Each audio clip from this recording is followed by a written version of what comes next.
थोड़ा सा कम पर यार शुरुआत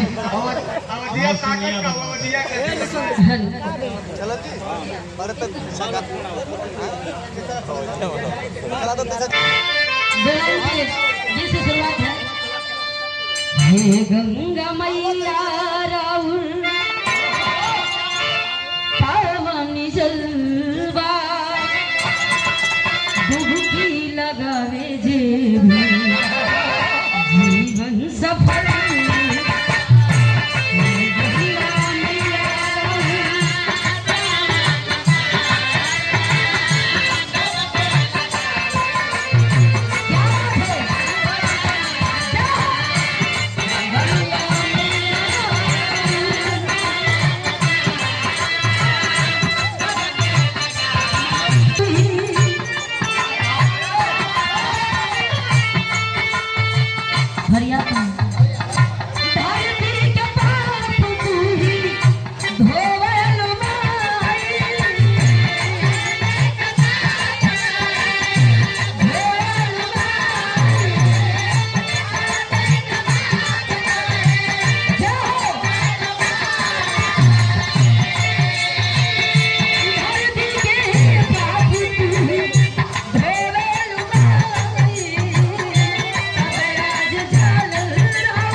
गीत गाऊंगी छोटी सी 2 लाइन की।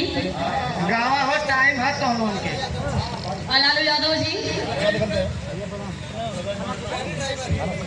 क्या राहुल भैया का ड्राइवर।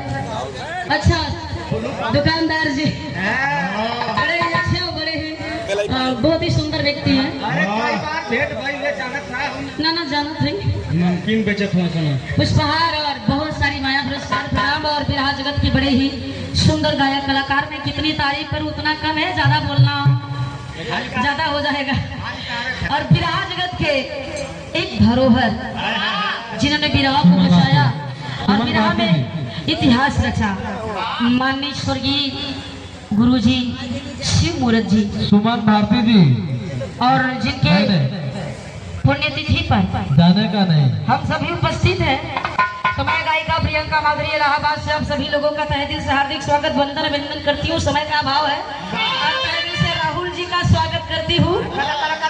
अभी अभी हमारे अखिलेश भैया जी ने राहुल जी की तरफ से मैं भूल रही हूँ पुष्पहार 500 रुपए का पुरस्कार पैसा मत दिया और साफा मिला है। बहुत बहुत थैंक यू, स्वागत है।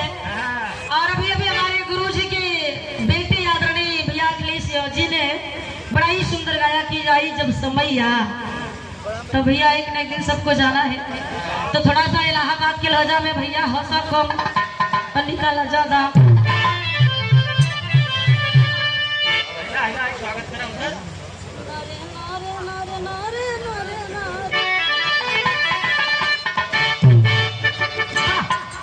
न उठाऊंगा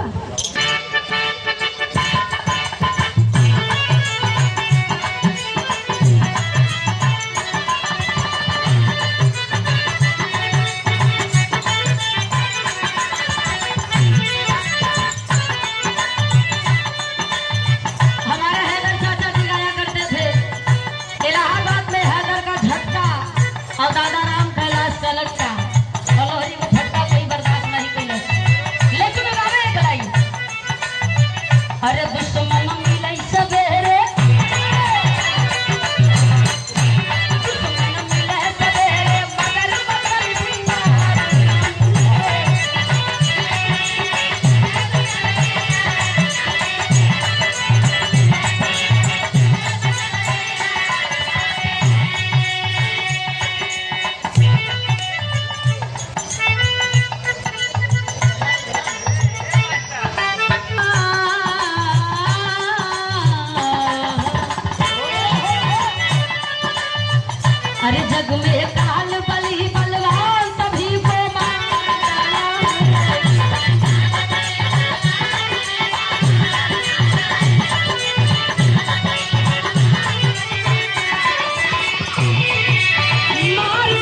देखिए आदरणीय राहुल जी के ड्राइवर साहब बहुत ही अच्छे और बहुत ही इनके अच्छे विचार हैं आपकी तरफ से।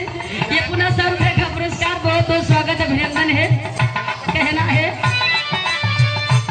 और मानो तो मानो है लेकिन देवतनुज ना बचल है, तमाचा क्रम काल बली ऋषि मुनि के फैल शंका जरा न करना, शंका जरा न करना भूप सगर को मार है।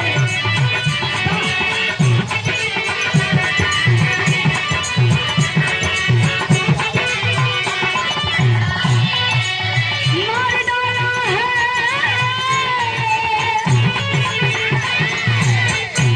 आई हो बाहर डाला है। लेकिन अगली लाइन में कहना है, आखिरी लाइन, वाह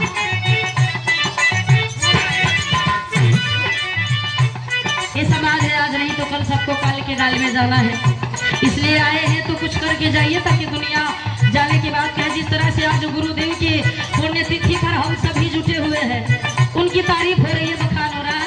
आखिरी लाइन में कहना है,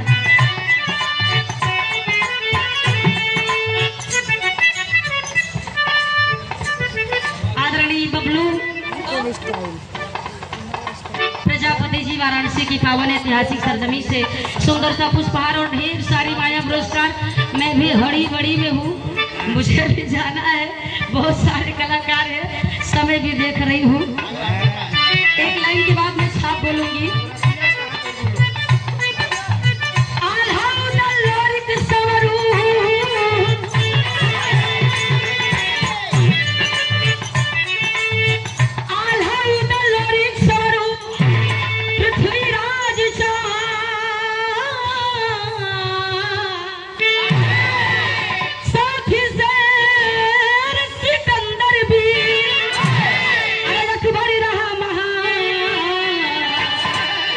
इतने बड़े बड़े वीर नहीं बचे, लोरिक नहीं बचे, जो स्वयं माँ के पुजारी थे, बड़े बड़े बहादुर नहीं बची। तो अंतिम लाइन में कहना है,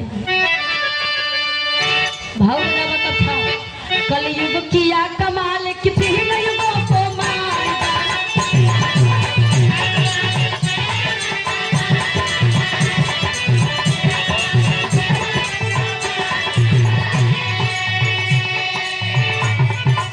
अंतिम लाइन में कहना है, वैसे जब हम मंच पे चढ़े तो घबराहट रहे, थोड़ा सा इधर उधर ना हो जाए, पर एकदम परफेक्ट भाषण। कई देर से गए भेंट भर तो इधर उधर कैसे हुई?